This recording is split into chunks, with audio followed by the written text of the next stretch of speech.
भारताच्या कांदा आयातीस बांगलादेशने दिली परवानगी. नमस्कार, आपल्या सर्वांचे महत्त्वाची माहिती या चॅनलवरती स्वागत आहे. तब्बल 10 महिन्यापासून भारतीय कांद्याच्या आयातीस परवानगी नाकारलेल्या बांगलादेशने त्यांच्या देशातील कांद्याचा स्टॉक संपताच भारतातील कांद्याच्या आयातीस परवानगी दिलेली आहे. शुक्रवारी दिनांक 5 रोजी तेथील शासनाने याबाबतचा आदेश दिलेला आहे.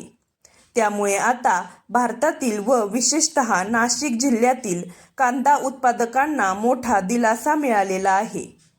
दररोज 1500 मेट्रिक टन कांदा बांगलादेशला रवाना होणार आहे. 7 डिसेंबर पासून प्रत्येक दिवशी 30 टनाचे 50 IP म्हणजेच कांदा आयात परवाने दिले जाणार आहेत.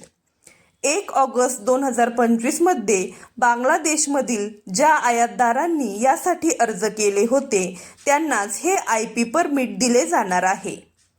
बांगलादेश हा भारताचा सर्वात मोठा कांदा निर्यातदार देश आहे. या देशाने 10 महिन्यापासून परवानगी नाकारल्याने कांदा चाळीतच साठून राहिला होता.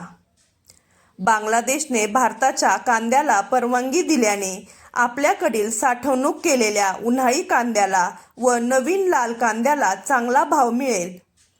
बाजारातील परिस्थितीनुसार ही नियंत्रित आयात प्रक्रिया पुढील सूचना येईपर्यंत सुरू राहील, असे निर्यातदार संघटनेचे विकास सिंग यांनी म्हटले आहे.